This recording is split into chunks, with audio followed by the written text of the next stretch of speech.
it does.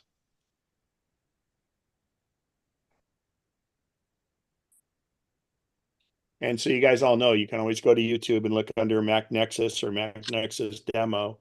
And that's where they show up. Yeah, we're good. We're live. Okay. Welcome, welcome, welcome. Let me pull up the keynote.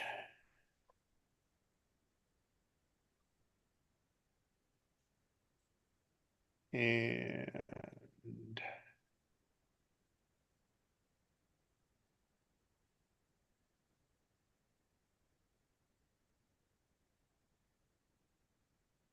there we go. So tonight, we're going to do our typical agenda. Oh, I've already done that, so we can get rid of started recording. Current news and rumor. Oh, I didn't take Al's name off there. My fault. Oh, and I didn't change the date. Okay. Yeah, it's been one of those days. Anyway, let me let me escape out of this and let's fix that. April 24. And I'll take Al off. And just like that, it'll be like it never happened. Yeah, you got to put an extra space back. You did. Okay. Yeah, and I'm going to duplicate this down to here, get rid of that one, and get rid of that, and duplicate it down to here. This is the sausage being made. Okay. So now we're back to this. Then we have to go, and I don't know why it doesn't go to full screen automatically like it used to. Yes. Okay. Thank you. Sorry about that. So we're going to do a little bit of current news and rumors. And then we're going to, in fact, I think we'll do volunteer and member announcements first. We'll switch the order in that. I have a few questions, but also please be ready with any questions.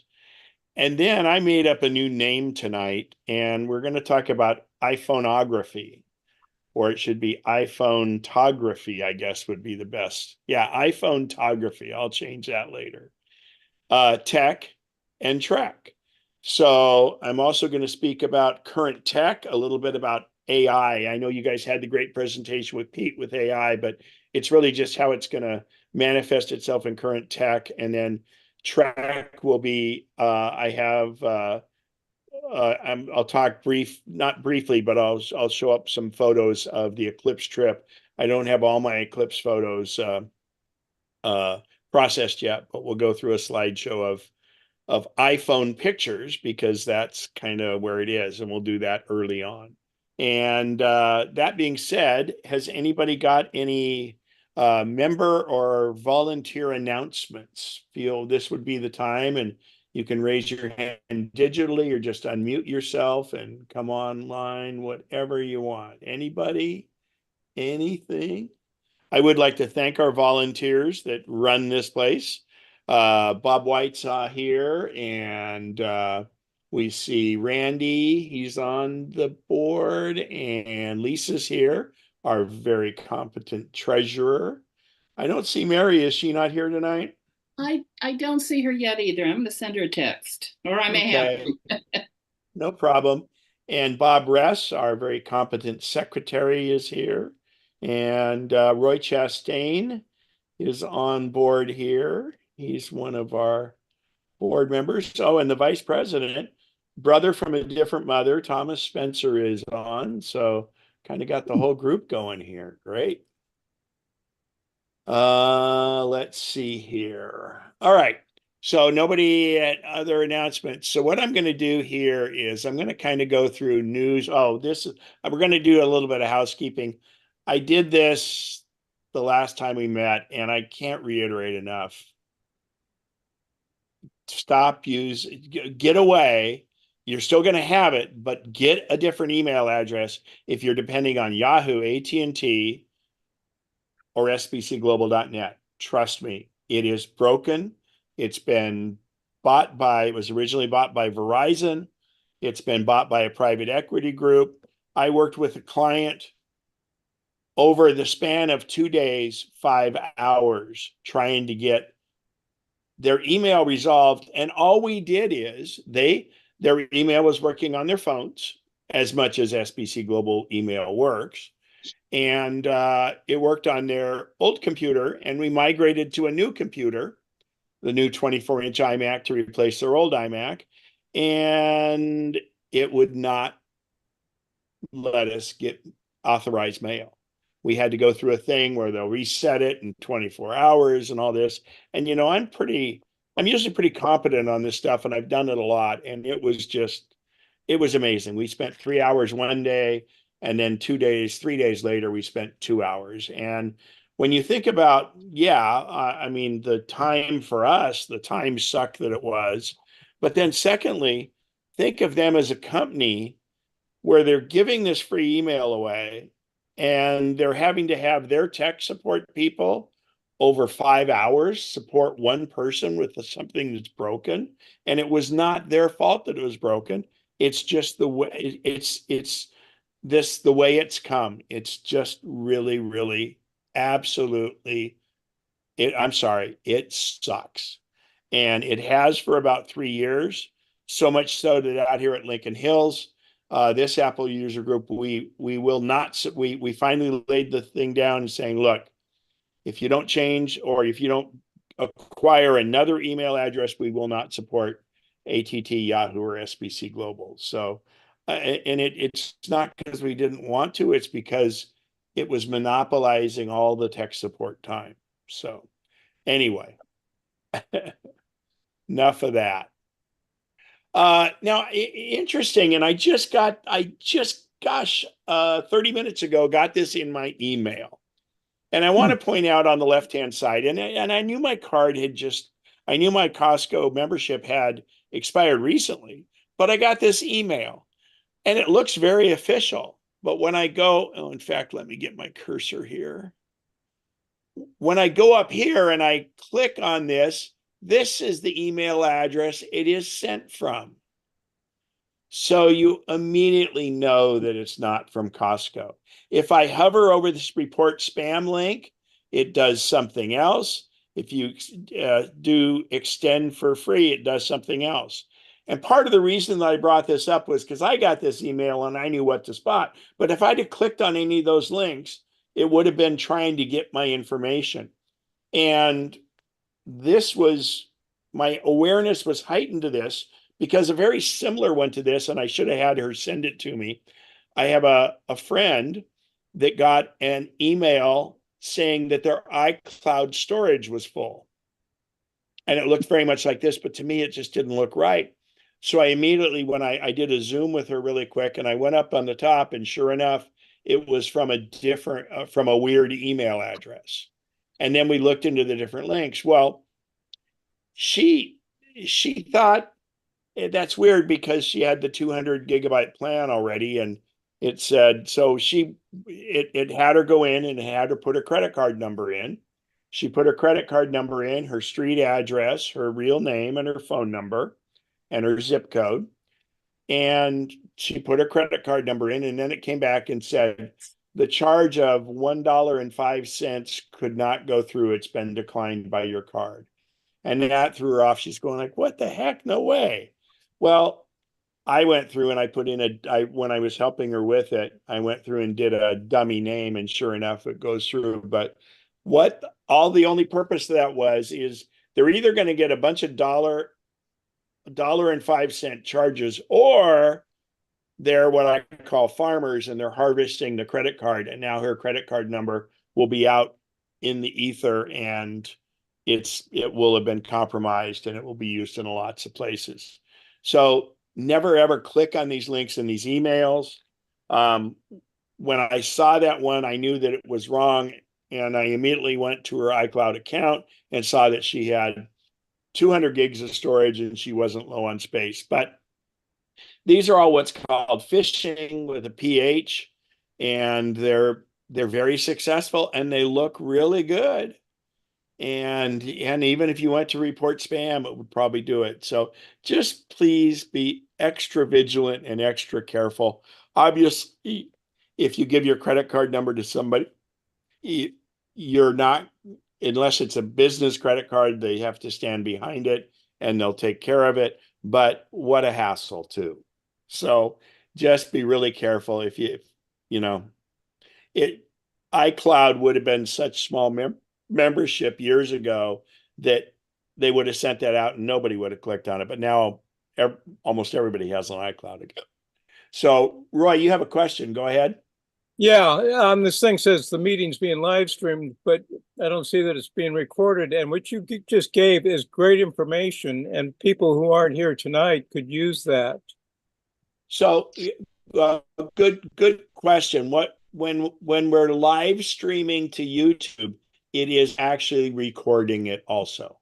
Okay, thanks. So you can go at any time, and the Saturday classes, and even Pete's class last time was done. So they're all there. So and this is what I really worked. I've been working a long time to try get MacNexus, even when we were meeting in person to record, and finally with Zoom, with being able to do live streaming to YouTube. We don't care about the live streaming because everybody that's here is here.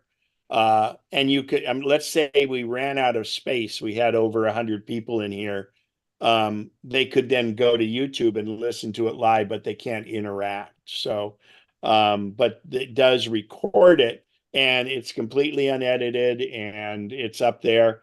Now there's some things that uh, it's, I have to be careful what videos I play because of copyright issues. And I've had a couple taken down, one from, gosh, like 6 years ago and stuff. And it was weird. It was one when I was showing contacts, but I was using a fake set of contacts that Apple provides.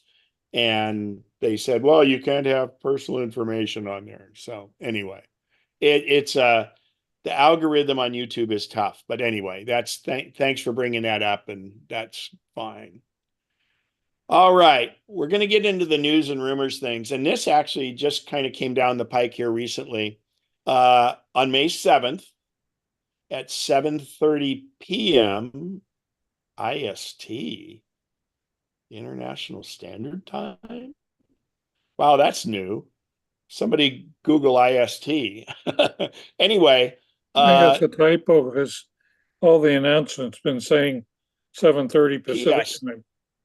Yeah, and it would make sense, although that's a little late. But anyway, this just may have been some errant artwork I found. So anyway, it's on May 7th. If you go to apple.com, you can find out more. But this, and I forget what they named the event. Someone might have that, but there's a pencil there which leads everybody to believe that it will be. And in fact, there's kind of a rough graphic of AIR for Air. So every indication is the iPad Air will be the featured product. Oh, Carol said she got the same iCloud thing and checked and it was fake. Yeah, so that's going out there. Anyway, May 7th, looks like you'll get new iPad Pro, new iPad Airs. I hope to gosh we get an iPad Mini. But the other thing is, there may be something new. What? Let Loose. That's the name of Let the event. Loose, right. Okay. Thank you, Bob. Let Loose. And the there are rumors of a new pencil too. So that's kind of where we at. Okay, so now Dale put up there that Apple says it's 7 a.m. local. So let's just do this. Let's do this. What is IST time? Let's see if there's something for that. Indian Standard Time. Oh, I would be willing to bet that that was a graphic. So I just picked that graphic off the web, and it might have been somebody in India had posted that graphic. So now we know. And we can convert it to 9.5 hours. Oh, and that would make sense because It was on the half hour. Yeah, so it's India Standard Time, if in case anybody's checking. Yeah. If you go to Apple's main page, it says 7 a.m. PT. Well, why would I go to the source like that, Bob? I don't know. All right, we're coming. There we go. Yeah. And this is a little bit different graphic than what I had on there. And this is the one that kind of says air. I think they have a couple graphics they're using. So, all right. So anyway, that's why there's not a lot of rumor going around right now, too. That's pretty much it. So let's go back to the keynote. And all right, so we're going to move into Q&A. So Mary had sent some questions because I was kind of trolling to see what we might want to talk about in this. And I should say that what I'm going to present tonight, which is iPhone photography and technology, and then a follow-up on the last meeting where I talked about travel, will all come over to the first Saturday class or presentation workshop, and I will cover all of those in great detail because they need more detail than we could do in this tonight. So these were some great things that Mary brought up that she was curious about, and then people can ask some other things with it because this is our Q&A, not about what I'm covering tonight, but what's going on. Memojis, I don't really use them, but she asked about stickers too and stuff like that. So if there's an interest in this, that might be something that you guys could cover on the third Saturday class or something like that. So I'm going to let that aside because I'm not very good at emojis or any of that stuff. She asked, do I need a new iPad? Well, that's kind of poignant. Oh, hi, Mary. I see you there now.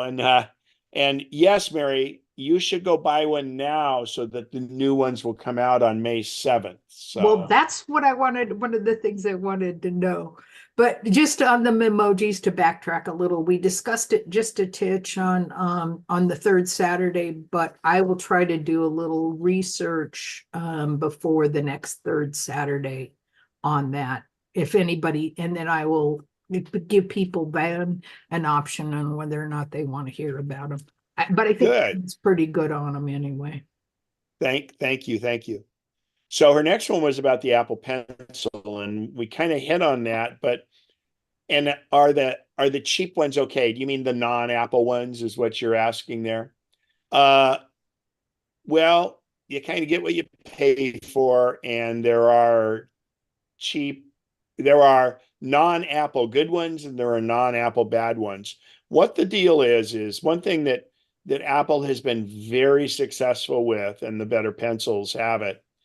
It's called latency, because you got to think about this process. You have a pencil in your hand and you're drawing on a screen. And while you're drawing on that screen, the computer chip needs to draw on the screen what you're touching and dragging.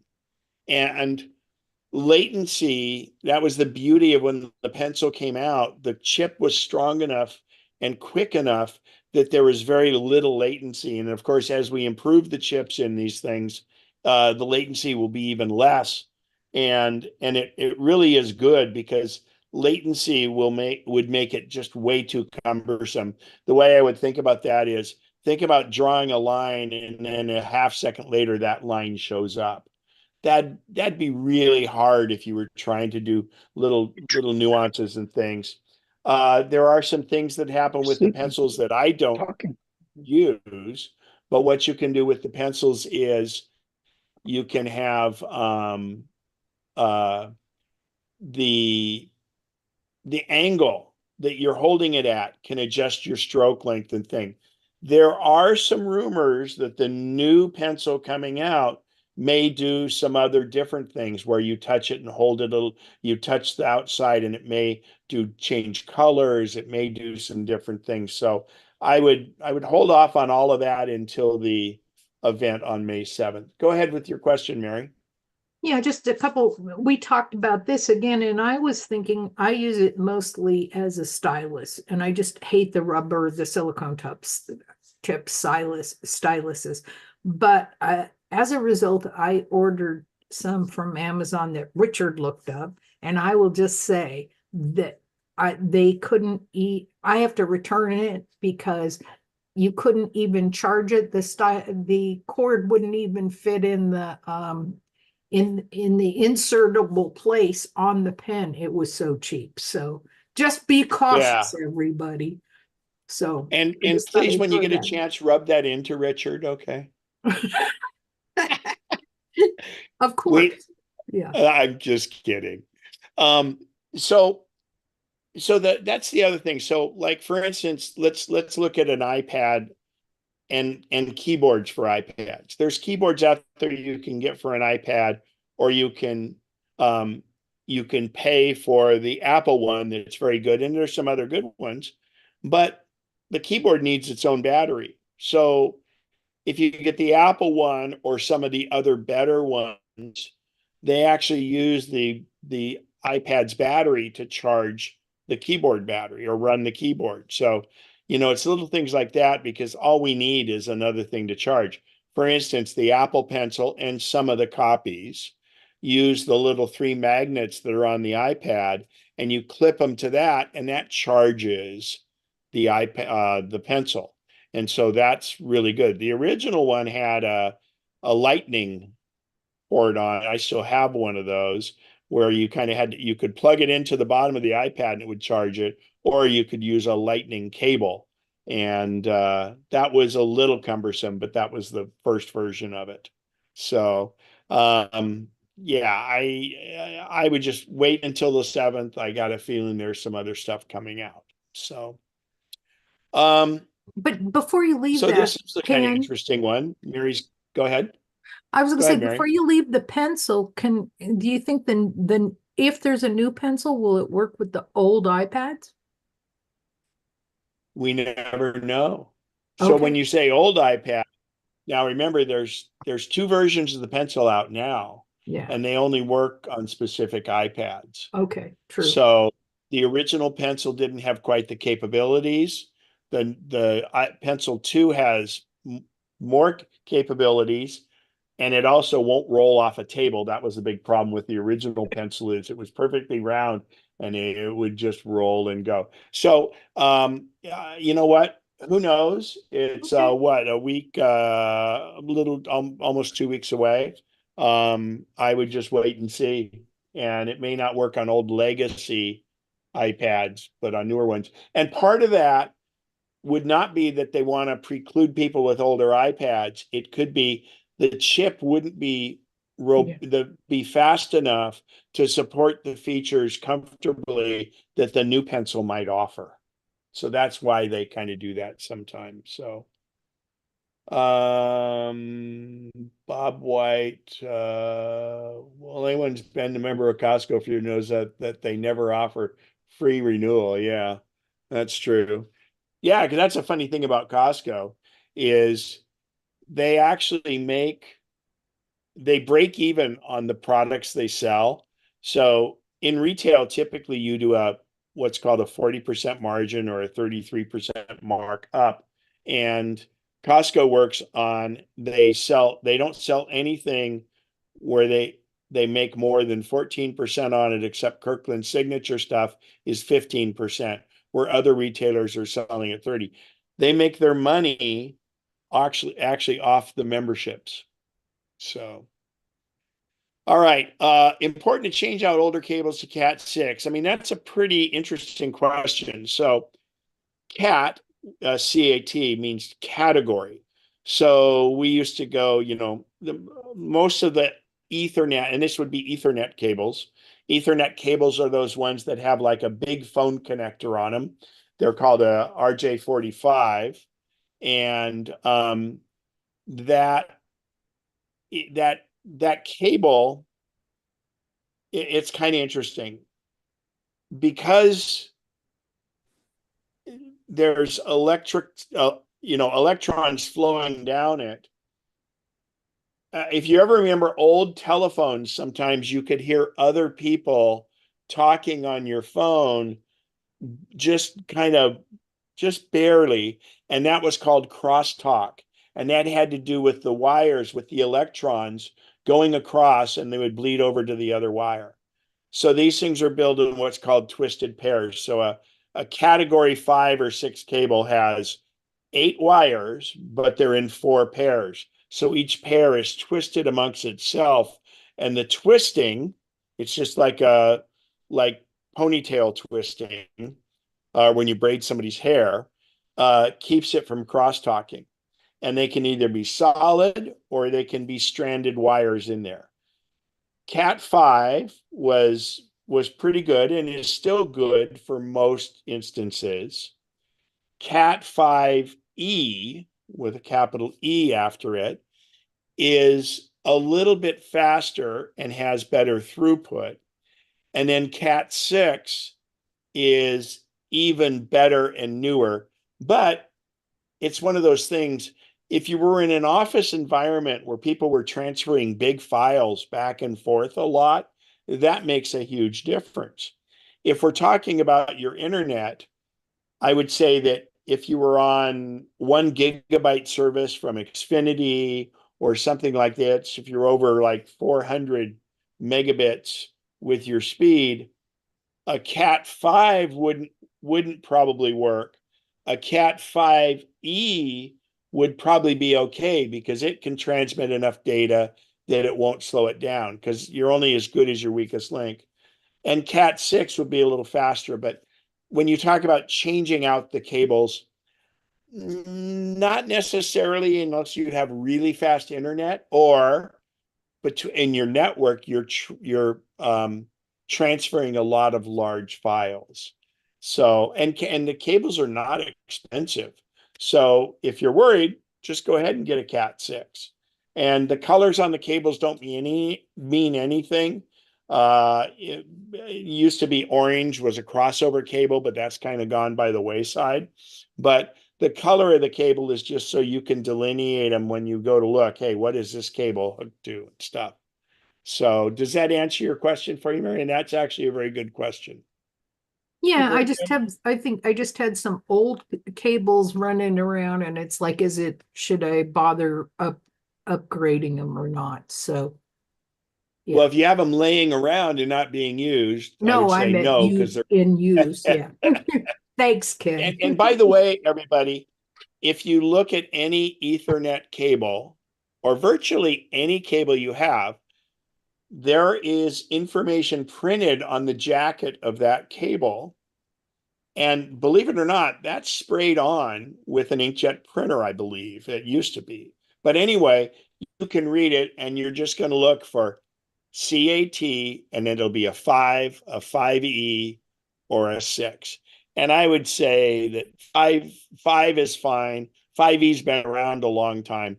And then the other thing is there's another stipulation in cables is if you're just going to run the cable, it's fine. But if you were going to put it in a wall or if you're going to bury it underground, there are different types of Cat 5 and 6 cables you would use for that. And part of that is because of the grounding and also the jacket itself, so it can put up with the whatever the elements are. So, all right, Bob, Ken. did you started to have something Yeah, for that? look at Joe Ellen.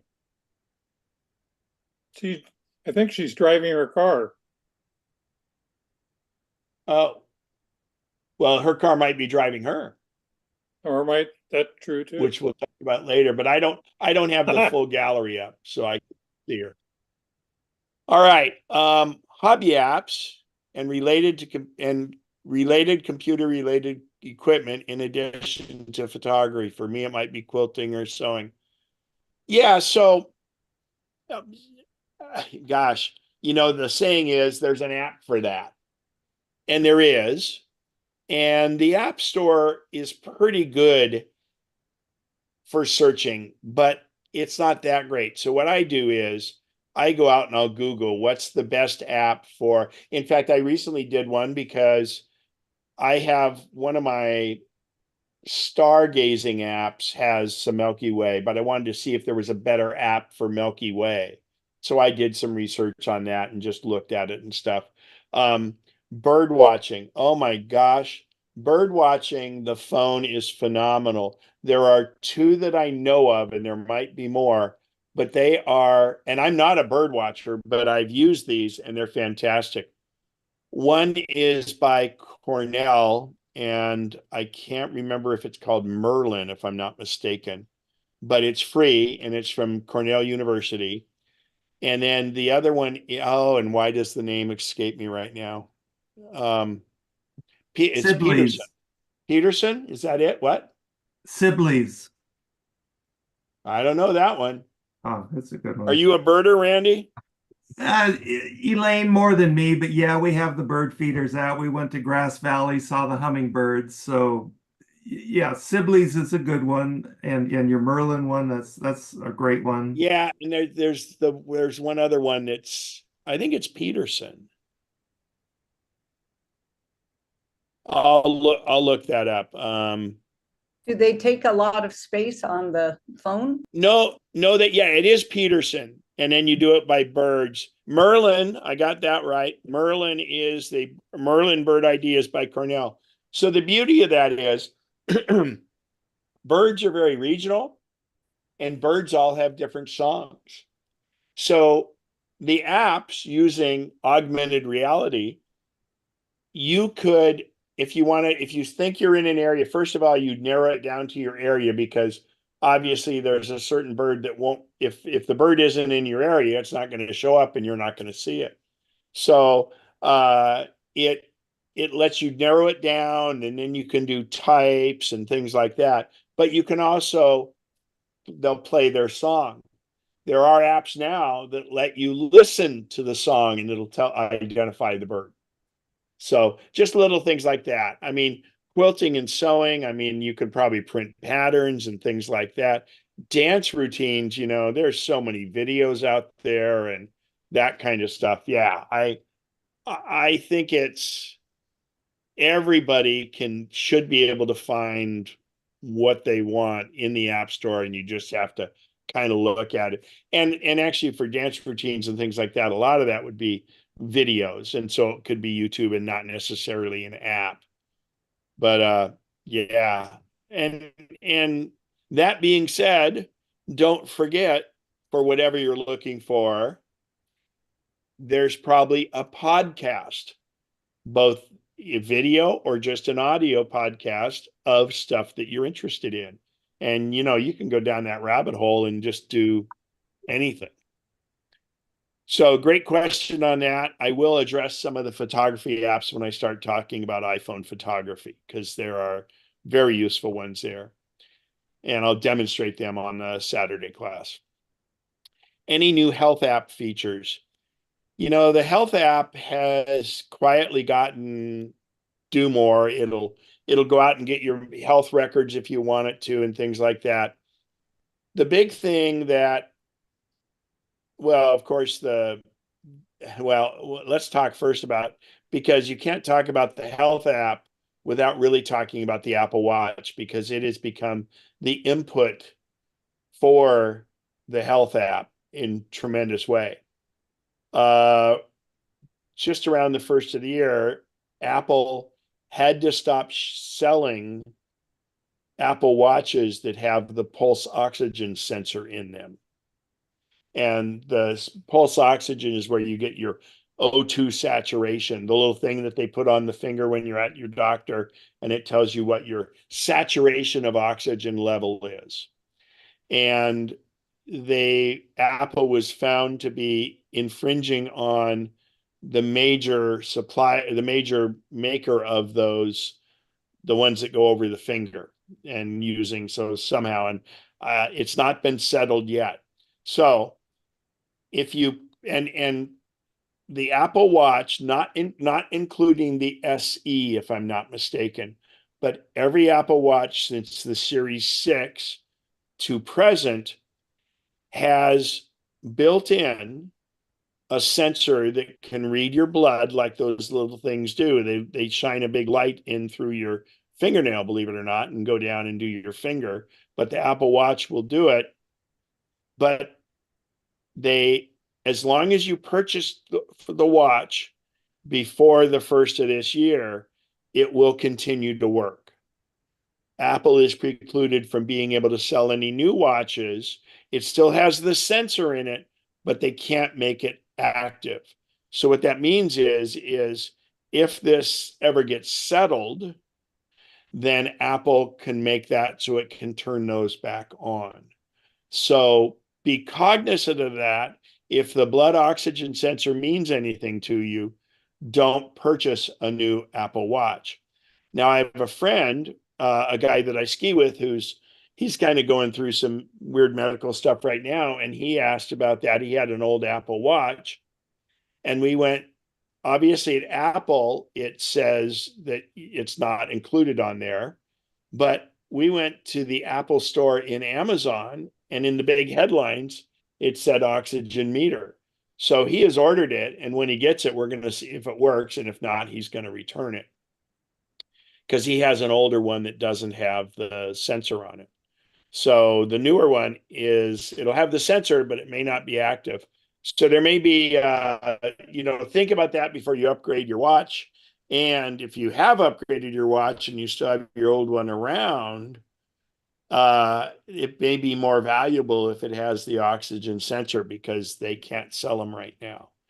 Any questions on that? I hope I made it kind of clear. So Bob got your background is my slide of the senior traffic signs. I love it. So no questions. Oh, Mary, go ahead. Yeah, a couple of things on the health app. Do the older phones how do you find the oxygen one on your phone? I mean on your watch, and do the SEs How old's your watch? it's I figured this out. I think it's second generation, I think. Second generation won't have it. Like Okay. I said earlier, it starts at the 6. I'm sorry, it And starts what with it the would be 6. is Okay. it would be in your list of apps, which they of course changed the software around. So you hit the button, you hit the crown, and then you get your list of your apps. And it's Yeah. called blood oxygen. Okay. So I don't think it's there on a Series 2. And a Series 2, your battery's probably starting to feel its age a little bit, I would think too. So. Yes, and I can't even get a list of the apps up on anymore. But I was thinking about an SE versus Well, the SE is good. It won't have the EKG and it won't have the blood oxygen sensor. okay. So, and then not that the blood oxygen is disabled. It's just not part of that because it is an extra sensor on the bottom. That being said, there are indications that Apple's working on blood glucose, non-invasive blood glucose monitoring with an Apple Watch, and that's one thing they hope comes to be. So I don't think it'll be there in the fall, but we'll see. And I'm Go sorry to ahead. interrupt, but the No, one more Mary, thing. please go ahead. They're your questions, for gosh sakes. Oh, okay. Well, but the other thing is for the raffle, we have four people that are no 3 people that I don't know who they are if they want to get included. MG something and diagnostics. Oh, that's Pat Turner. I'm sorry. And somebody is listed as iPhone. If you want to be included, and Bev, put your last name in. But if you want to be included in the raffle, we have to know who you are. Yeah, so MG, whoever that is, it actually looks like it's MI. Oh, sorry. And it's an iPad Pro G5. Interesting. So if you change your name in Zoom, and if not, when we get close, I mean, if you can even speak up if you can't think of it. I need We can help to change do it. it. I don't know how Well, to do Bev, it. At the end, well, are you on a computer or on an iPad? I'm on a Mac. Yeah, my big one. Yeah, just go down, just go to your picture of you, and in the hit the three dots and say, and then click on rename. Okay, thanks. That's simple. Yeah. And This is the Ken, first time thanks. I've needed my last name. And Ken, thanks for going through all of those questions. I didn't know. I just Well, threw them out there. we still have your last one, and then I added one. Reminder on best timings to buy specific Apple products. Well, it's interesting. Like I joked with Mary earlier, is as soon as you buy it, then something new will come out. And I think they have a 14-day return policy now. But generally speaking, iPhones and Apple Watches come out in September, and sometimes it slips to October. We usually have a March event, but it seems like that March event slipped this year and became a May event. And that's usually kind of an iPad event. And then we also sometimes get new Macs in it's later, it's after school goes back in session because they always offer discounts on the ones before that. So it's you can't set your clock by and of course we get also in September, sometimes pushed to October, we get the new operating systems, which is it'll be iOS 17 and iOS 18, excuse me, and whatever the new version of macOS is, which will actually get previewed here in early June because we have the Worldwide Developer Conference coming up. And that's where the developers go that are going to be making the software for those new devices.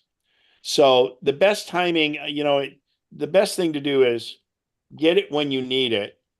And you don't have to, and if you wait and you're not on the bleeding edge, don't forget you can go to the Apple refurb store and the products there are discounted and they have the same warranty as new and you can't tell they're not new. In fact, most of the time they are. So, all right, moving on to the last one that I just added because we had a member email Bob and he sent it to me. It appears that CCI, the old Sure West, is discontinuing their TV. So what to do? The person that I talked to, a MacNexus, former MacNexus member, I don't know if she still is, it doesn't matter. Anyway, does not want to go to streaming. She's not ready for that. She wants a DVR and things like that. So we checked. Her address is in Xfinity territory. So not that I would want to wish Xfinity on anyone because they're not your best friend. She hasn't had real good luck with CCI, so they're not her best friend either. But I think for her, it's a good alternative. And I think she has fiber with CCI, which is the old Sure West, which at one time was called Wind First. I think she may keep that internet because she also has a home phone number. So, if you're in the same boat, look at Xfinity. Your options are DirecTV also. DirecTV is owned by AT&T now. Between the two, I think Dish used to be better. I haven't dealt with it in a long time. Or maybe it's time to cut the cable and go with streaming. But that's that's not always an easy task. And these days, you won't necessarily be saving any money, but I like the portability of it. In fact, I have a big TV in my master bedroom and I have a big TV in my living room. Man, I mean, since I live alone, I just watch everything on my iPad mini.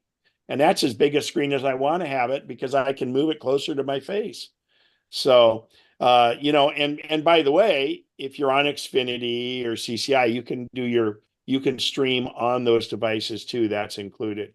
So, anyway, anybody else that's in that CCI thing, you should think about it. Doesn't mean you have to give up their internet and you don't have to give up their home phone, but sometimes there's incentives to do bundles, but be careful.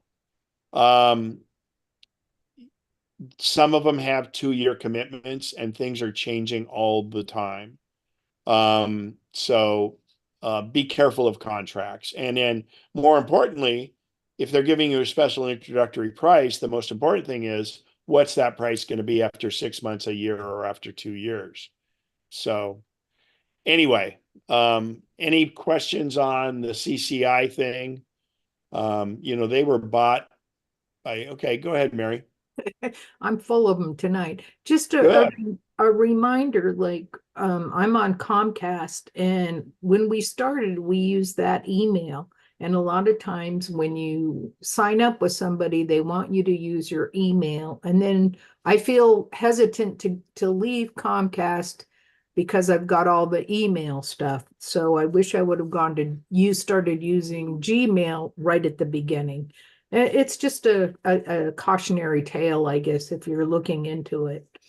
Yeah, and my rant in the beginning about the AT&T, Yahoo, and everything, Comcast at least has decent customer service on their email, but why should you be tied to somebody that when you leave them, your email goes away?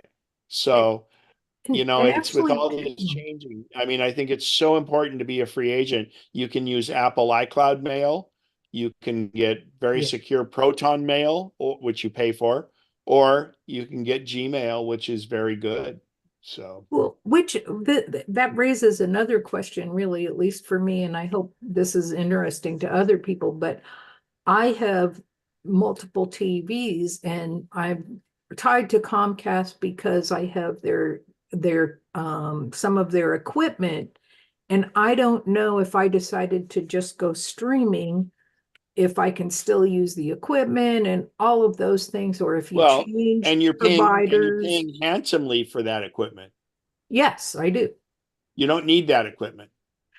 In fact, you can stream Comcast because as a Comcast customer, you can get streaming on your iPad Right. and maybe your Apple TV. So you don't even Mhm. need those other boxes. But I understand the convenience of it, and it's a bit of a leap for some people. So, um, you know, it's different, and you have to get ready for it. And but I don't know. It used to be a cost advantage to do streaming. Now, streaming, like I said, is included with your Comcast. I mean, the beauty of it is, I can remember when I had Comcast, I could even download the shows to my iPad and take them with me when I traveled. So there's an advantage to that. And that's how streaming works, though, too. Now, the problem with streaming, like I have YouTube TV, and I can actually, if you pay for the premium version on it, you can download some of them. But it's a whole kind of different DVR because it's a virtual DVR that's somewhere else. So if you don't have an internet connection, it's not going to be that good. But this can be beyond a whole 3-hour Saturday session.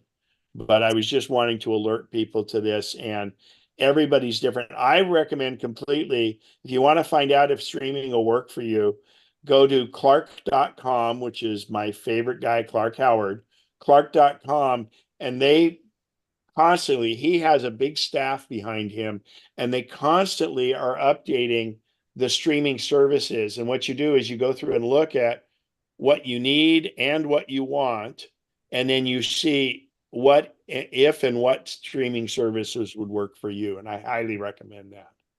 So, all right, we had 2 questions up. Somebody lowered their hand, but Bev, go ahead. I was just going to add that for your person, unless they want certain things that are covered on cable or she can't get over the air, I get everything I need, occasional streaming, but over the air. And then the DVR, I have a DVR that records my over the air stuff.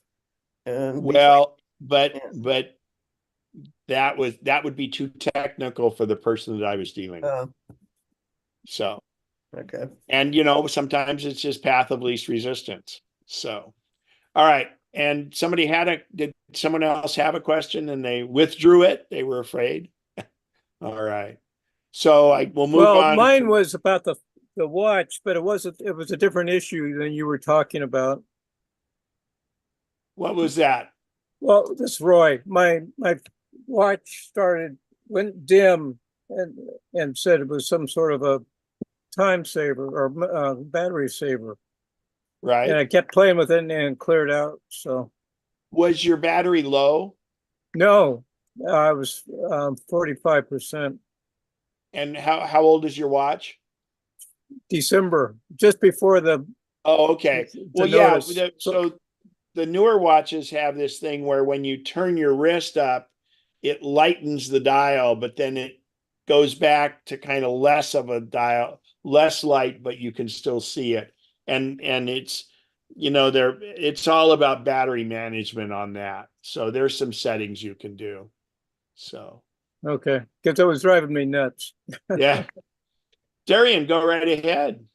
Thank you. I put this in the chat, but I guess that didn't Oh, get seen. I've not been looking, sorry. That's all right. So it all started with a few duplicate records in my contacts. And now certain records, there's 10, 15 of them. And all that I did was to change a phone number or something. So what am I doing wrong? And are there any surefire ways to fix it? And you have a Mac, right? Yep. This is on my So Air. all right. So I'm going to describe this because I think if I brought this up in the recording, they might, because it's address book. So go to your contacts, and other people can do this and look at the same thing. Go to contacts. And then if you go up to the top where it says the word contacts, I'm sorry, let me, I'm going to bring it up on a side screen. Hang on here. I'll put it over here. That way it's not being recorded. Go up to so when you're in contacts, go to the word, hang on here. In contacts, go up to the word card at the very tip top in the menu bar. Oh, in the menu bar. Yes. Yeah, at the very top, right next to the Apple logo, it comes across contacts. Go 4 more words to card. And when you click on card, it'll say look for duplicates. But they're not exact duplicates. So will they? Well, then they're not duplicates, and that means they didn't get duplicated. That means you have multiple entries that are different, because if it had duplicated it somehow, it would do that. Well, I'll give you another tip though. So if you take two of the ones that are duplicates but different, and if you highlight one of them and then hit the command key to highlight the second one, let me do it here on mine so I can make sure I can do it. So you have 2 of them highlighted, and you go up to the word card again and come down. You're talking about just highlighting the name, not trying to highlight the whole card. Oh, so you do their name before not the information. So if they're in a list, Right. go to the list of the names, and you could search for, let's say you search for the word William, because you have 2 Williams that's the same person, but they're separate cards. Right. And if you click on one, not double click, but single click on one, and then hold down the command key and click on the second one, you've selected the 2 of them. And now if you go up to the word card, you come down, and right above look for duplicates, it says merge selected cards. And what merging the selected cards will do is, and it could be as much as, there could be an extra space in their last name before or after or something like that. But it will take all of the information from each card and merge it into one. So if they have an old address, that'll show up and things like that. So then you can further curate it and fix it how you want it, but it will eliminate those. So some of these, I've been having the same problem with calendar. It's as if it's going back in time and finding an ancient Well, you calendar. probably have other things syncing on it. And I mean, so you may, if you go in, and this is too long for here. But when you go into your settings, I mean, I make sure that it's only using an iCloud account for everything. I don't let it use Gmail. I don't let it use any of my other addresses or anything like that, because that's how it may be cross-pollinating. And when you go into contacts, you can look and see if you have different you can see if you have different sources of the contacts, and the same with the calendar, and that might be why it's happening. So that's it's a little too long to get into any more here. So One last quick question, maybe. quick questions lead to long answers, but go ahead. On a given contact card, there's a category that I hadn't noticed in the past called cards. And then it says iCloud, and then it says iCloud again. Well, you might have you may have two iCloud accounts. And so again, it's more detailed than we can get into here, and it's a specific problem. So okay, thank you. Yeah, sorry. Someone else had their hand up a minute ago. I know Peter has his up now, but feel free to raise your hand if you got cut off for some reason. But go ahead, Peter. Okay, I just run across this subject recently as I'm getting closer and closer to retirement, at legacy contacts. And so I just don't know a whole heck of a lot about it, but it seems like it could be a little bit involved with getting that set up. You're talking about in your phone, it says that? Yes, the ability to. So you need to Google that, and it's pretty detailed, but what that is legacy is more like if it's for when you pass away and how people want to contact you and stuff. It's just along the same lines as medical ID. You want to make sure you have that stuff, but it's going to be specific, and it's a little too detailed to go into here. And especially because I can't show my contacts on the screen. So the video doesn't get taken down. So anyway, Mary, you had a question? Not really. I just was working with contacts the other day, and it's a little different on the iPhone and the iPad. It's pretty nice. It'll show you what the duplicates are and ask you immediately if you want to merge. You don't have to go back up and around. So yeah, it's just easier to do on them. It's easiest to do on the computer, though.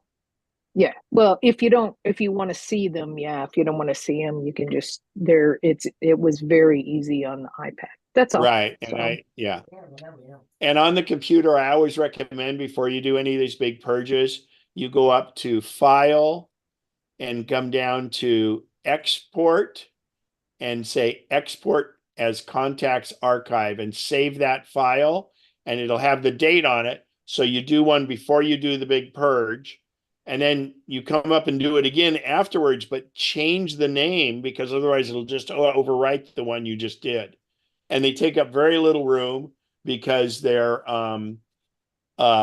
they take up very little room at all, because they're just data files. Okay. All right. Moving along. Okay. This I was going to leave out of there, but anyway, so I recently was lucky enough to go see, for the second time in my life, a total eclipse, and it was awesome.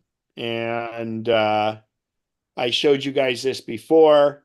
It's the route I took, and it totaled out that I was 5,300 miles, and of those miles, the car drove 99% of it. And I'll talk about that later. Full self-driving is so neat that the last day I drove from Tucson to here, and I stopped by other places on the way, photographing, like it came up the Eastern Sierras and things. And I left at 3:30 a.m. and I got home at 10:30 p.m., 19 hours of driving, and I was not dead tired. And And it's because when your car is driving for you, you actually, yeah, you don't go to sleep or anything else, but you don't get the highway fatigue. So, Peter, got a question? Oh, no, took it down. Okay. So basically, this was, what's that? What I came up because I just recently got the trial full self-driving, Yeah, and so I'm going to I'm talk about experimenting full with it. self-driving in a little bit.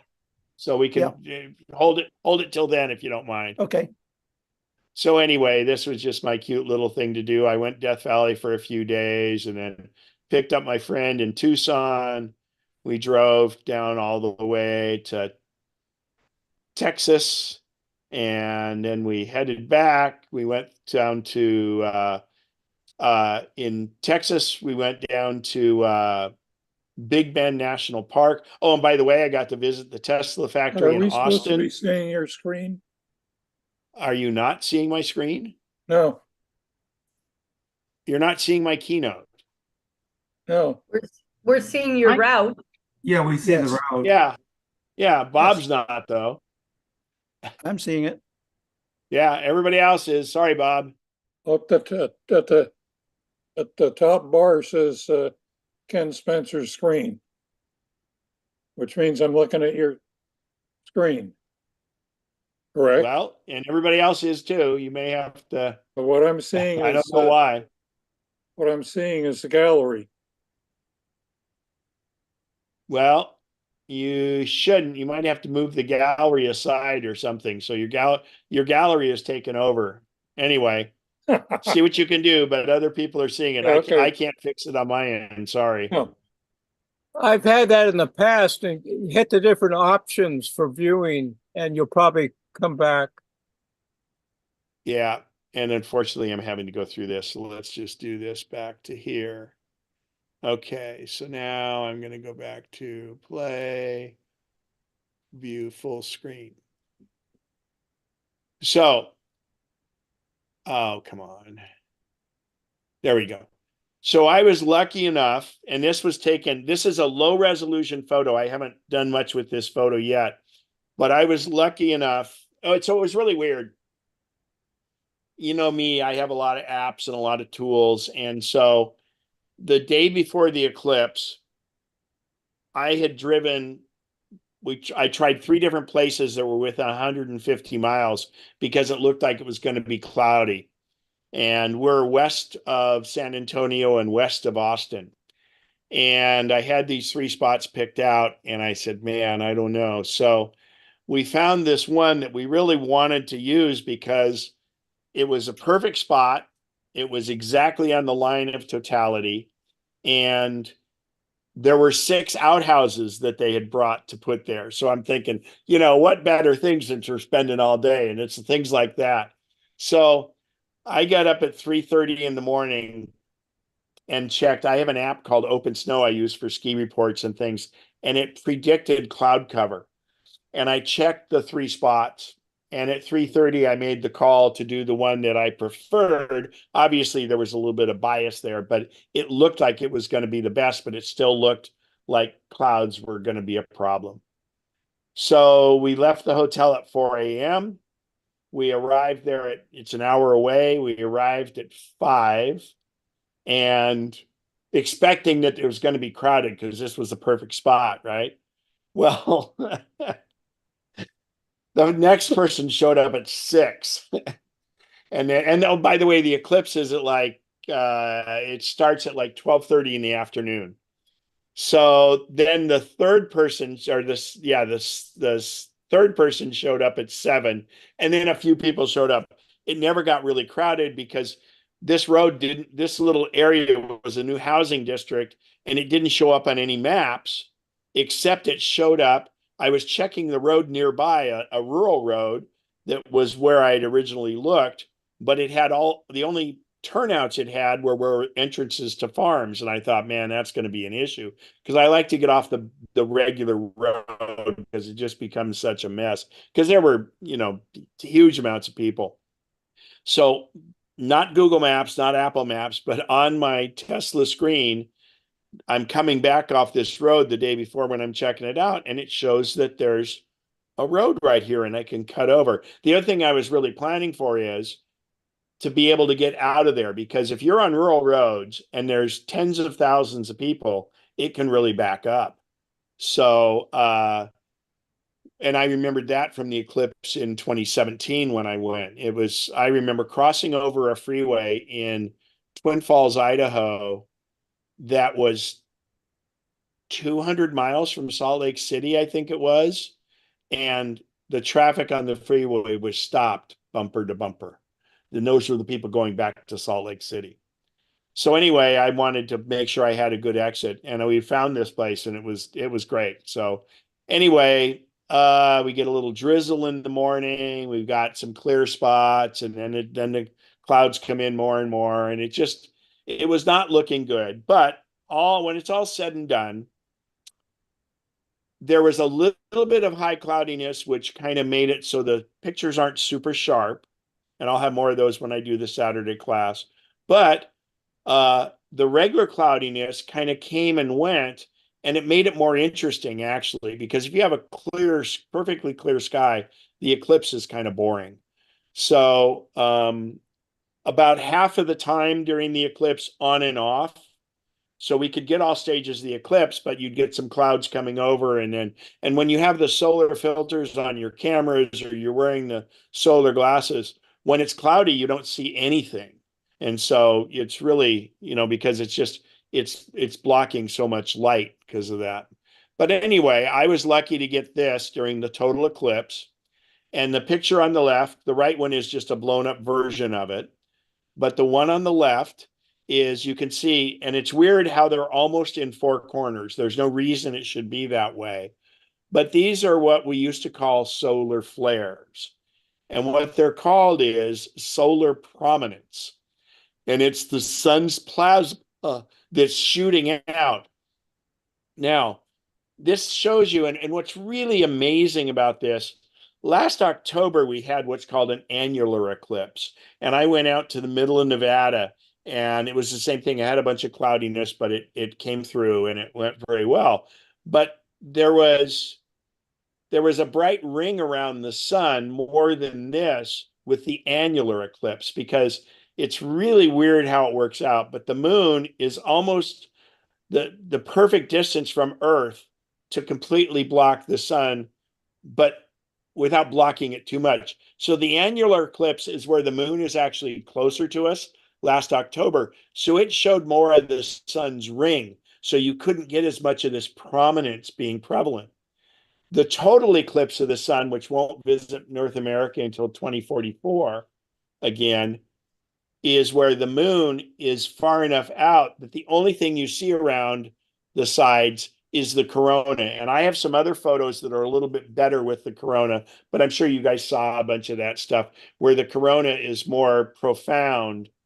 And it is actually the reflection of the sun kind of on the gases out there, because the moon perfectly blocks the oval that the moon is, or the circle the moon is, perfectly blocks the sun, and the corona comes out. But I had to adjust these pictures to lessen the corona vibrance to be able to get these. So those are solar prominence. And if you want to take a picture of this or whatever, you can check this out later. And in fact, I'll make sure I post it in the chat.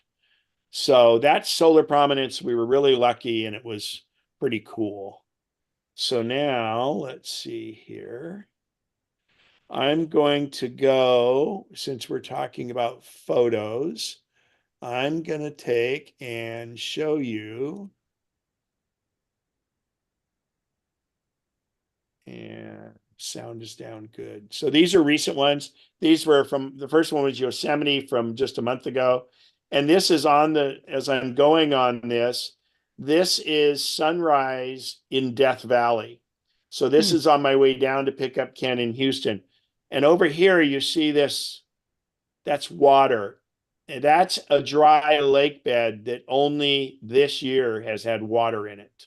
And it's pretty amazing because Death Valley does not usually have water.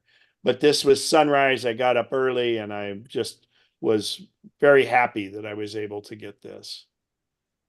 So then let's see here. This was just a beautiful flower in there. I'm going to see. I should do this quicker. I love doing down the road. This is Anza Borrego. And needless to say, I hit a few bugs. And of course, there's Death Valley after the sunrise again. This is coming up Highway 395, coming back. Just some cactus in the desert. This is Anza Borrego also. And oh, the two pictures we just saw. And I should have done this as a manual. So I got this banner. It says solar eclipse twice in a lifetime. And I have the same shirt, of course. That's setting up the cameras. This was from my iPhone, one of the partials. After the eclipse, we went in and we went to Big Bend National Park, and it's really pretty cool, but it's got a lot of countryside in it, so it's pretty awesome. Let's see here, cactus blooms, and so this is in Big Bend, and this is sunset in Big Bend, and it'd be neat if at the time of year I could get it so it sets right here, but getting it in this crotch was pretty good, and just all this cactus and stuff. Big Bend National Park, it goes down to the Rio Grande, and in fact, so then that night after that after that sunset, I took this Milky Way galaxy shot from my iPhone. And it's pretty amazing. And I got a bonus of a shooting star at the same time. So if you put your phone on a tripod, it can do night mode up to 30 seconds and you can capture this. So then on the way back, we went to White Sands National Park, and this was sunset in White Sands, and just a very cool area. Then this is on the way home coming up 395. There was a little bit of rain, a little bit of snow, and a lot of wildflowers. So very cool. This is farther up. This is around Mount Whitney, just south of Mount Whitney, and it's a reflection on the glass roof of my car of the Sierras. This was actually this morning. I went out. There's a little place called Bear Valley, not the Bear Valley ski area, but this is across from Williams, and it's a wildflower area. But as I'm driving along, right as I get off the freeway in Williams, I look back and I see the Sutter Buttes. So this was sunrise this morning, and I was able to find a spot where I could get over to the road, and a lot of these wildflowers were right there, and pretty awesome because it was a little bit cloudy, but it's pretty angry clouds there. And those are the good old Sutter Buttes. They're up towards Yuba City, and the Sutter Buttes are the world's smallest mountain range. And then this is the Bear Valley, the wildflowers. There were very few purples out, but there were a lot of yellows and a lot of cows, and just beautiful, beautiful area. This is the road coming back out, and these are the valleys, but this is the mountain pass between where I was there and the Central Valley going to Williams. Just beautiful countryside, beautiful. I'm so happy. I almost went out a couple days ago, but there weren't going to be any clouds, and I'm really happy there were clouds. Just awesome. Kind of boring because they're all yellow, though. My car got a little dirt because there was a dirt road I had to go on for part of it. And then this is the one I started with. This was Yosemite. I went there when I went for the Firefall in February. So anyway, that's it for the eclipse and the photos. And then we're going to talk about, so I'm going to dabble not too much on iPhone photography, because the problem is when you try to display using your iPhone photos, I have to trick it so that you can actually see the menus and stuff. But I'm going to go over that on the first Saturday. But basically, with iPhone for photography, there are a lot of tricks you can do. And that's what we're going to go over on that. I would say one of the best tricks is, and I'm sorry I didn't bring up one of those photos, but I normally don't shoot with live photo on. But if I'm doing a shot of like waves breaking like this or a waterfall, you've all seen where the waterfall looks very soft. It looks cottony and it looks fake. But what those are normally is a longer exposure.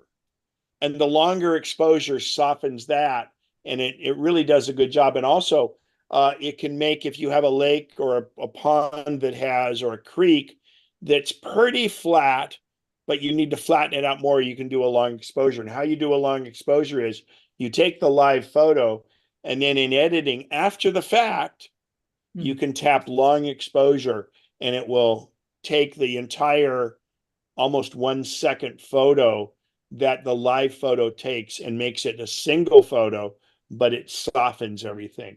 You have to make sure you're not moving your camera very much at that point. That's where tripod comes in very, very handy.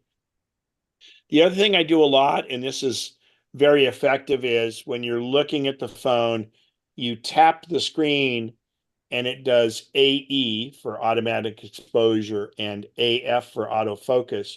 But once you've done that, there's a little yellow sun on the side and you can slide it up or down. And we're going to go through that. And then the other thing that I use for my phone is I have my watch actually, or my phone alerts me. I have an app called Sol, SOL, that will tell me 35 minutes before sunset and an hour before sunrise, because it's the time after sunset and the time before sunrise that you get the colors like those that you saw earlier on my sand dune shots and things like that. And then, of course, it's called the golden hour, which is the hour after sunrise and the hour before sunset. And that's when photos are the best because the sun is not this glaring thing overhead. And there's some ways to compensate for that. That being said, I want to talk about tech because I haven't done this in a while, and there's a lot of stuff. I mean, we're embraced by Apple, and there's so much going on with that, but there's also so much going on in so many areas of tech, and actually we have quite a few members now that have Teslas, and there's a lot going on there. And they just, till the end of this month, many people have been able to try out full self-driving. And the newest version of full self-driving it's phenomenal. And it was a quantum step. It's called version 12. It was a quantum step from 11 to 12. I used to say, because I've been using some form of autopilot for over 100,000 miles since the first day it was introduced in my very first Tesla. I'd had it 8 months and they came out with what's called autopilot. And that was middle of October of 2015. And since then, they've done a lot more with it. But and it's been incremental, where this last one was a huge step. And what they've actually done is this artificial intelligence. You've all read about ChatGPT. You've all read about Google Gemini. You've read about some of these others. What makes it so powerful is the computer. In the old days, like for instance, actually the perfect example is full self-driving with Tesla. There used to be 30,000 lines of code. And in other words, a computer programmer would have to put in there, and let's just give you an example that might make it more graphically more legible. Is the code would say, if you see a red 8-sided sign that has the word stop in it, the car should stop. And the programmer would have to put that in. Well, then you get what's called edge cases. So let's say a semi truck had cut the corner and part of that octagon sign is now bent, that it's no longer an octagon. Well, the car still needs to know to be able to stop at that stop sign. So those are edge cases. And that's where when it comes up and somebody says, oh, they need to fix that because it didn't do it. Different things like, what you really notice is, like, for instance, my car displays the speed limit signs as it goes along. And it uses both GPS, because that's in a database, but it also reads the signs. But we have a lot of signs out there that'll be a 70-mile-an-hour zone, but it says trucks, autos with trailers and trucks, 55. So you don't want your car to read that sign, and they look very similar. So there's a lot of little things like that. Well, with AI, what Tesla was able to do, because right now there's about 2 million Teslas, even if they don't have full self-driving activated, they still have the cameras. And every one of those cars is teaching the computer how to react. And so what they've done is it now has said, okay, if there's a red shaped sign that looks like that, what did the driver do? And if you think about it, the driver has three ways to input to the car. One is the turning of the steering wheel. The other one is applying the brake. And the other one is applying the accelerator. And so it's basically taking and says, when the camera encounters this red 8-sided sign that says stop in the middle, what did the driver do? And not just that driver, but what did 2 million drivers do? Or what they try to do is they want the better drivers. So they get drivers that are 5-star Uber and things like that. They can rate the drivers. And this is all happening anonymously. The driver isn't known or anything like that. The car transmits that data to Tesla totally anonymously and totally securely. And in fact, no, it can't. It can only be physically hacked if somebody's in your car. They can't hack it over the air. Anyway, so that takes it. And then what happens is the more people that use it, the more it learns. And that's what's called machine learning. And the biggest stumbling block there, and that's not the car itself learning. That's this big supercomputer, or it's a cluster of computers that Tesla has. And just like Chat GPT and Gemini, they're all learning as they go along. And the whole thing is that compute power is what allows the machine to take and use the information of what the driver's movements were and translate that back into it. And of course, the computer itself will learn and get better and better and better. And it's to the point now where I used to say full self-driving 2 months ago was like an adolescent who had just gotten their driver's license. Very jerky and not kind of sure about what it's doing, waits too long in some circumstances and all that. The newest version of full self-driving is very much like a 5-star Uber mature adult. It still can make some mistakes and will, so you got to be ready. But what happens is the system learns from those mistakes, because anytime you have a disengagement, that information, that snippet of video gets sent to them, and not them and a person doesn't do it, but the machine, the computer learns that. And that's how, if you think about, Yelp or something like that, or what's the one for movies? The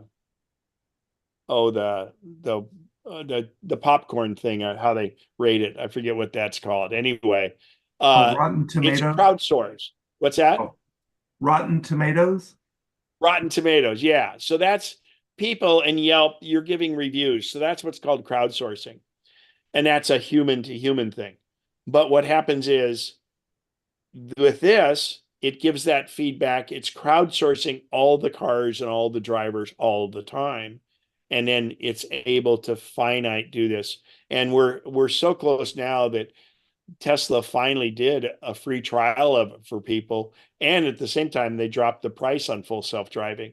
It used to be $199 a month. It's now $99 a month, and they've dropped the price of full self-driving.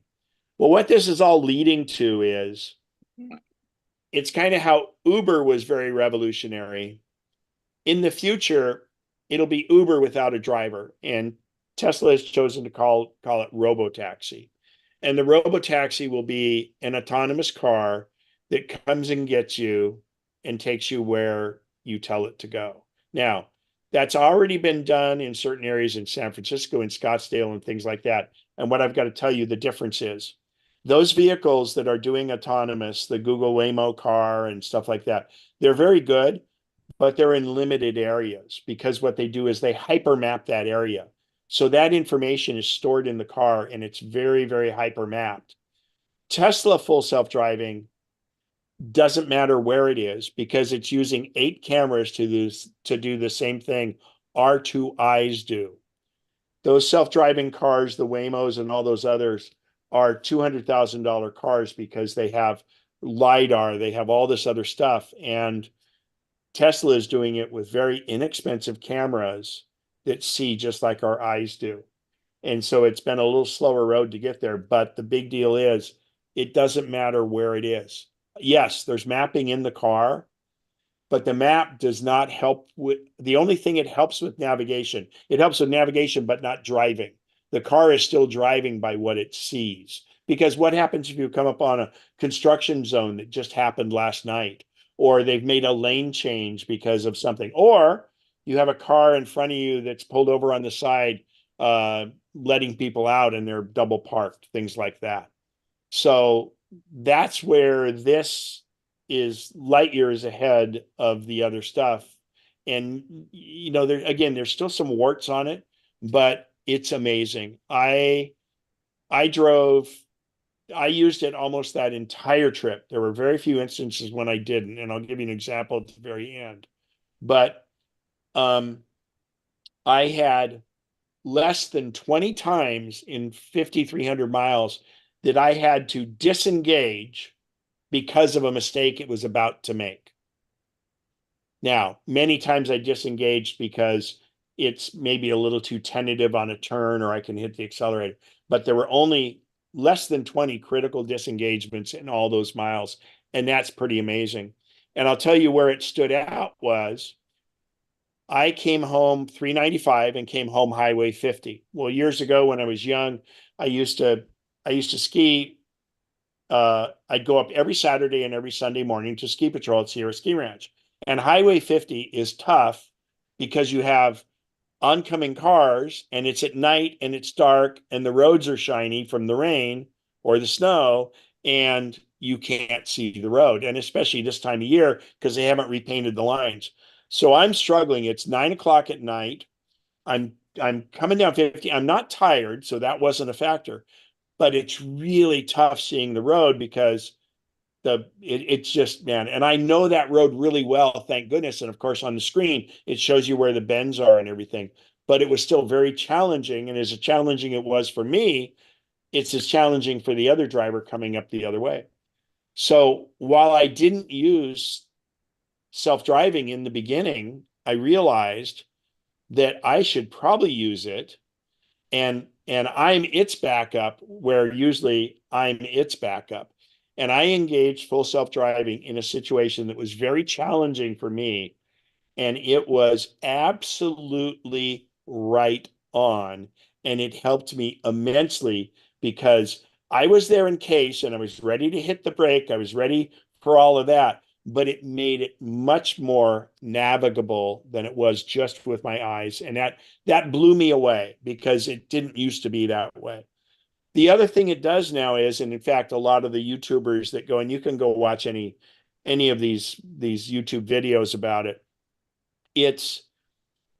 they say it passes the wife test or the spouse test or the mother-in-law test. And what that means is the old way, the driver kind of knows what it's doing when you're there and you see what it's doing, but the passenger was, well, yeah, this car's swerving, it's starting and stopping, and it was again like an adolescent teenager that just gotten their license. Everybody that has had friends, family, mother-in-laws go along with them, has said the new one, it's the same thing. It's amazing. It does like a regular driver. In other words, in a situation like this, where this car was coming up to this intersection and they're stopped at this intersection. Let's just say this was a four-way stop. Previous to this, it would wait for the car that was crossing to completely clear. Well, now, just like we do, as we see that one car cut across, we would then start going forward because we anticipate the pathway. And it does that. It goes into the curves. There's instances of it where, think about a narrow street, because we don't have that many in Sacramento, but in Oakland, they've got them and stuff, where you've got cars parked on both sides and there's really only one lane of traffic in the middle. And you have to alternate if somebody's coming the other way. The way it handles that is just like we would. It is amazing. And if the other person waits for a bit, and then it will go.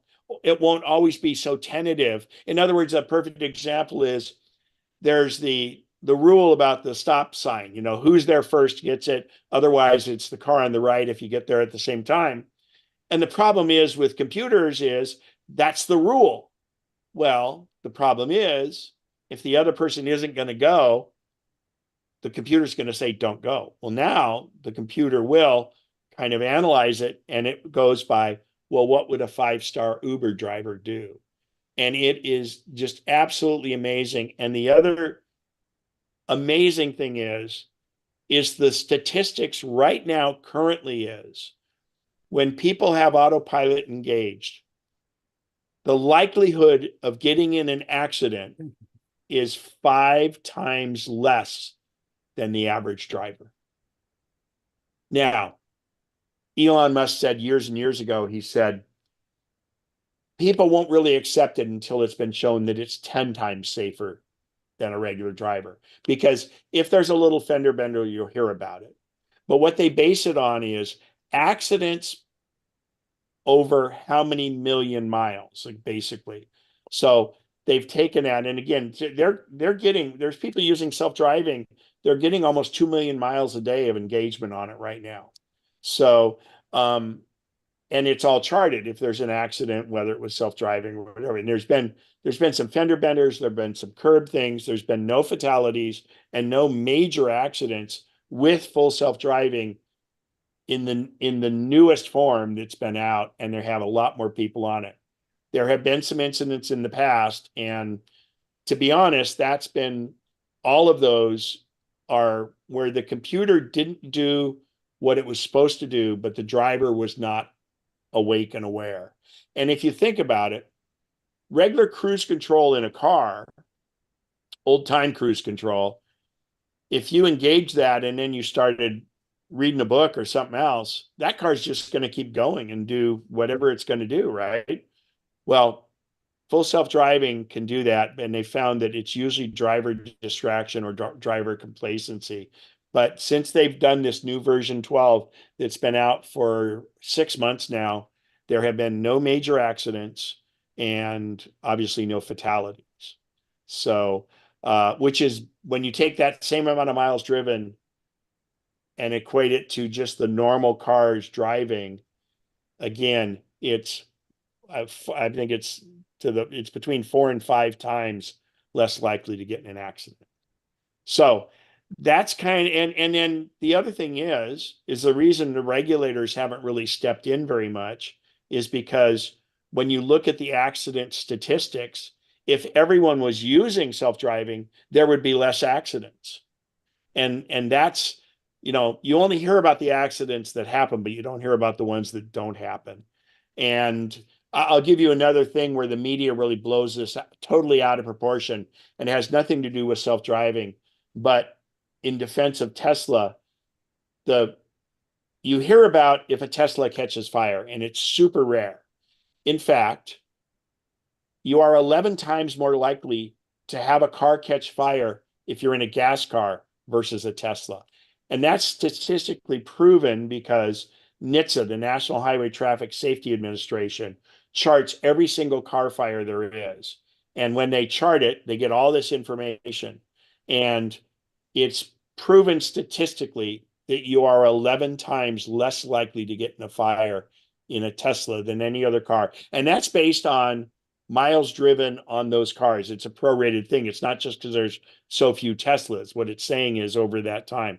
But I do have to say that that statistics needs to be skewed a little bit, because it looks like when I look at it and I analyze it, I don't like using the 11 times. That gets your attention, but it's probably closer to 7 or 8 times less likely, because there are no 20-year-old Teslas on the road, but there are a lot of 20-year-old cars, and a 20-year-old car might be more likely to catch fire. So I don't want to give you all roses and not give you the real true facts in that. So that's what AI has done for self-driving. And the best thing is it's saving lives. There's an incident. I haven't researched it much, but this guy, it actually, self-driving saved his life. It drove him to the doctor, for God's sakes. I could get in my car right now, and well, I did this morning. I did the navigation over to where I was going to go at Bear Valley there, even though there were dirt roads and everything else. And it takes me from my garage to that location without any interventions. City streets, stop signs, stop lights. It merges with traffic, and you can set it how aggressive you want it to do it and things like that. And the one thing is it's learning and getting better. So that's where AI is coming in and going to do a lot of things for us. Believe it or not, the same technology is being put into robots. And there are Tesla and others are building. So you've seen the one that looks like a dog. Well, those are very capable. Boston Dynamics makes some great robots, and they can think on their own to, like, how do they keep from losing their balance? Or for instance, they show the Tesla one where you're having to put different colored blocks into different boxes. Well, it sees those colored and it's doing that. It knows what the task is, but it figures it out. And it says, okay, the blue ones go here, the green ones like that. But the humanoid robots, which seem kind of weird,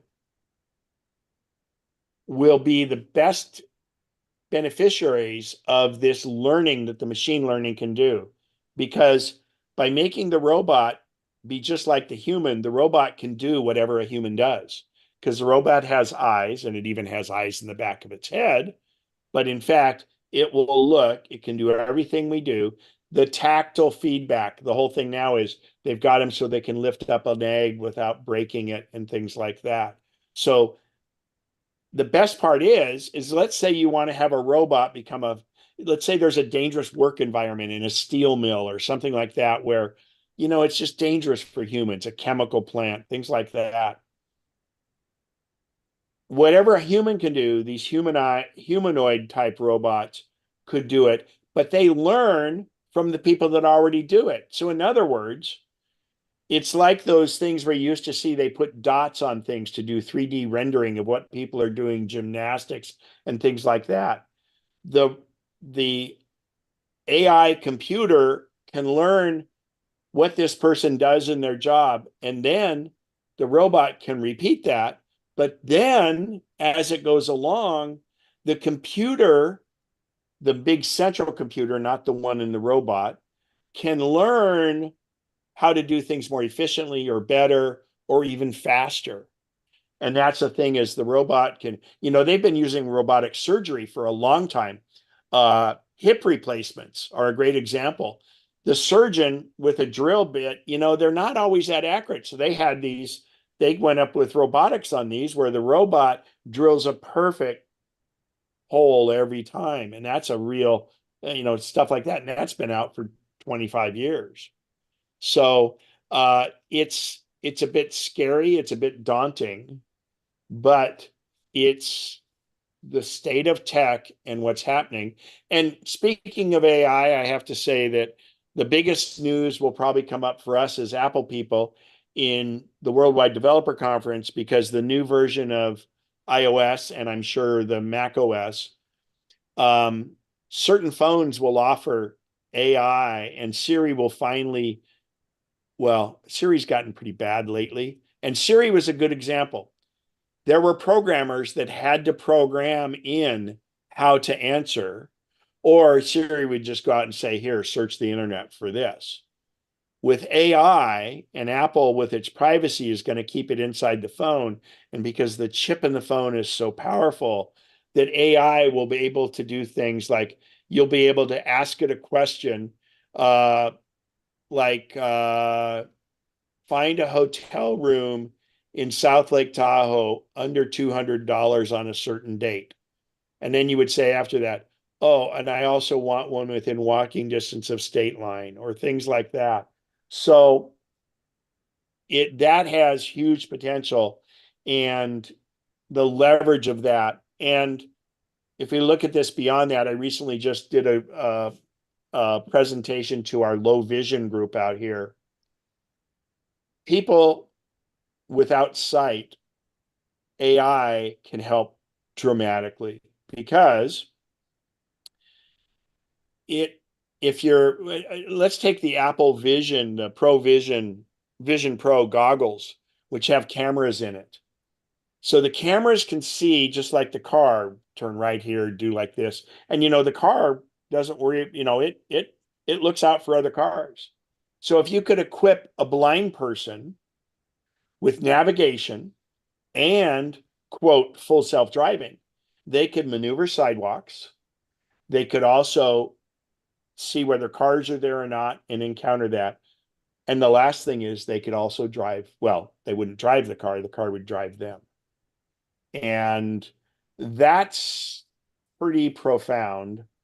And it's not as far off as you would think. Right now, the Apple Watch, when you do navigation on it, if you're walking, you can have it where you get up to an intersection and it will vibrate a certain way to turn right or a certain way to turn left. And so someone that's blind, the problem is they haven't captured that ability for it to see cars. But again, if I take those and I'm not saying that a blind person is going to wear the Vision Pro goggles, but the Vision Pro goggles have great cameras. And so the non-sighted person could depend on those cameras just like the car depends on the cameras in it for that. So a lot of that is changing dramatically. So we'll talk less about that on the first Saturday class, but again, I'm going to talk about travel and tech tools for travel and stuff. But I'm also want to do iPhone photography on the whatever date is the first Saturday. So I am available for questions and Give you or a quick input solution. too. What's that, Bob?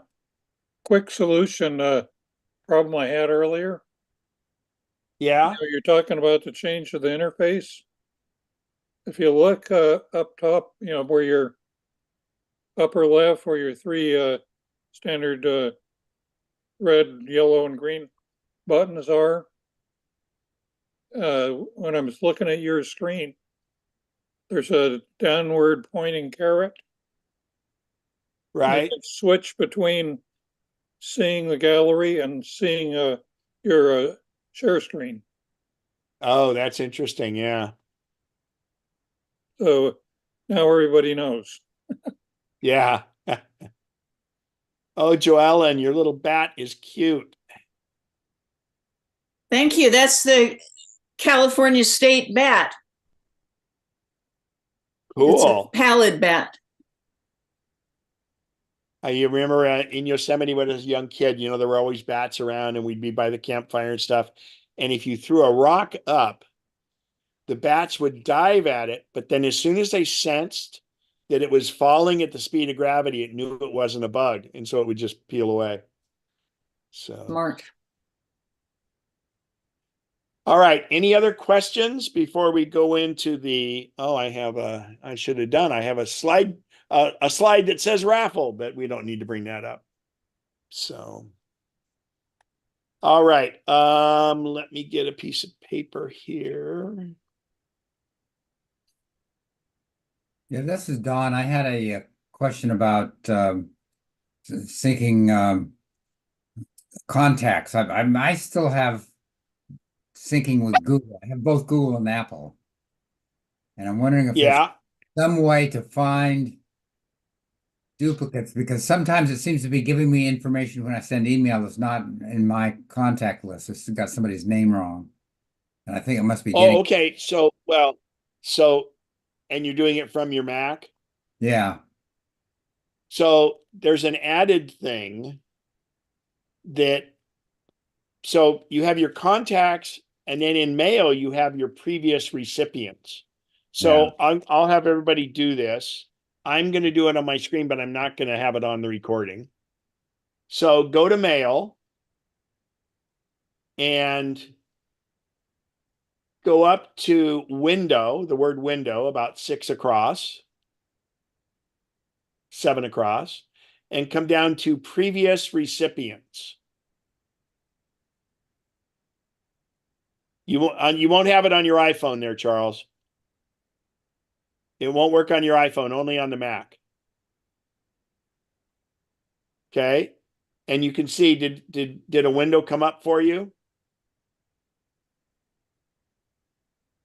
Or not? You guys can speak up. This is under the window menu. Now, are you in mail, first of all? Yeah. Next to the Apple logo, it should say mail. Okay. That was the first command. Go to mail. I'm Because in Google Mail though. Well, you shouldn't be. Do you use Apple Mail? No. Well, you're a caveman. Was that right? I Oh God. Well then, so you're autofilling in Google Mail. I don't know where you can delete that list. And frankly, I don't care. okay. Yeah, Apple Mail is so much better because you don't get all the other fluff and everything. But those of you on Apple Mail, because he mentioned autofill, and we'll address contacts in a second. So if you go to mail, go to the word mail, and you come across the top 7 words to the word window, click on window and come down and click on previous recipients. Okay. So under previous recipients, you'll get a list. And in that list, you'll see a bunch of things like, wow, what the heck is that? But you'll also see certain names that have a little circle with a silhouette of a person in it. That means they're in your contacts, okay? But if they're not in your contacts, this means that you've filled out mails for some of these others. And if it's somebody you want to keep, you could click on them, and then you'll see in the lower right, you can say add to contacts, or in the lower left, you can see remove from list. So that'll get rid of, and again, the only ones in contacts are the ones that have the little silhouette by them. So the other thing that happens, if you notice it while you're composing an email, if you start typing, and if you've mistyped it one time, it remembers it. So you type the name in the address bar, and once let's say it's the wrong one, and then you go to another column, then you come back up and you click on the name, and then you click again, and there's a downward menu, and you'll say remove from previous recipients. So that's how you would do it if you notice it while you're typing it, and it would remove it from this window. And when you remove it from here, it's going to remove it from your iPhone and your iPad also. So that's a very, very good tool.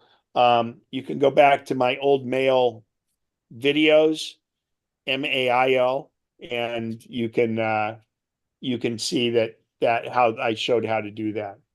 But so the rest thing with your contacts, what you want to do is, you probably, when you go into contacts on the left hand before groups, you can see where it shows what your other, hang on, let me pull it up here.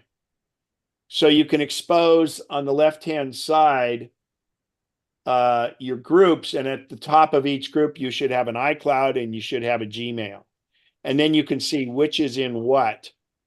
And for syncing purposes, the problem I find with the Gmail one is if I have it on, it does a lot of contacts of people that have sent me stuff, but that I've never responded to, like some spam and things like that. So I choose just to do iCloud. And in that case, what I would do is I would take any contacts that are into my Gmail and merge them into my iCloud and then turn off syncing with Gmail.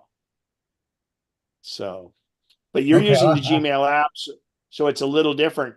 If you were to use Apple Mail, it would use your contacts. But right now, if you're using Gmail's, well, you're using their website, right? Or using their desktop app? I'm using the desktop app. Yeah, I'm using the web. Yeah, through the browser. Yeah. if you're using the browser, it doesn't sync with contacts at all. Yeah. Okay. So that's the beauty of it. Plus, the other thing is, if you're going to send somebody a picture or a website or something like that, it's so much easier to use Apple Mail. But I'm the last person that I don't like to reinvent someone's workflow. But yeah, when you said about the autofill, that only really applied to using Apple Mail itself. Well, I'll switch back to Apple Mail. Another user group I'm in said, "Oh, stick with Gmail."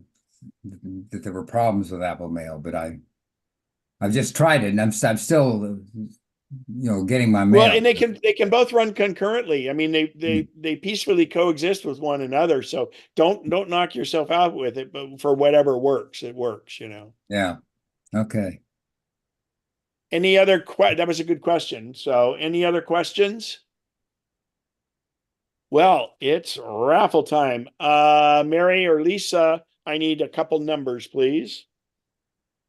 I'll be doing the one for the participants tonight, and that's 36, the 1 through 36 for you, Ken. Okay. And the all members is 250. 250. Fantastic. So just for those of you that are new, we're going to do 4 $25 gift certificates and 2 $100 Amazon gift certificates for members that are present in the meeting. Not just people that are present here. It's verified that they're members. That's why we wanted to make sure the names were correct. And Joellen is in here twice, but she only gets counted for one. So good try, Joellen. Anyway, and then the last drawing will be for a $100 Amazon gift card, and that's to our entire membership, so they don't have to be present for that.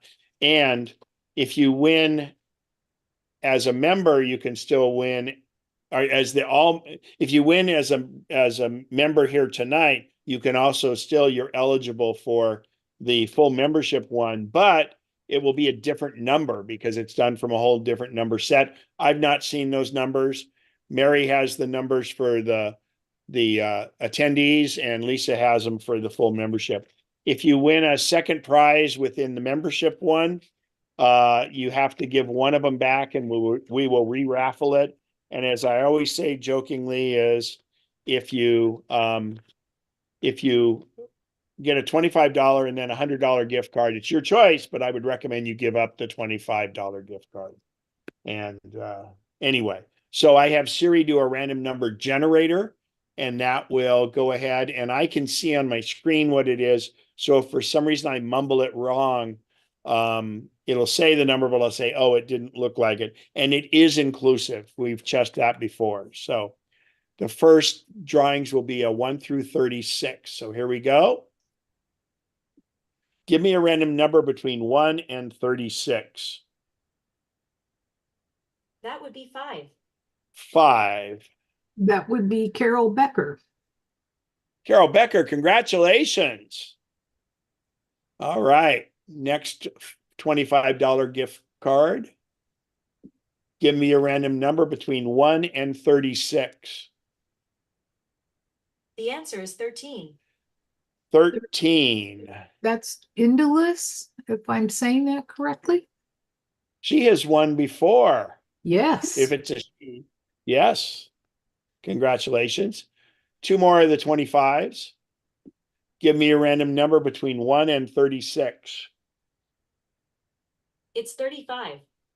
Ooh, right at the end, Oh, 35. that is 35 is Mr. Thomas Spencer. Thomas, congratulations. All righty. One more here. Give me a random number between 1 and 36.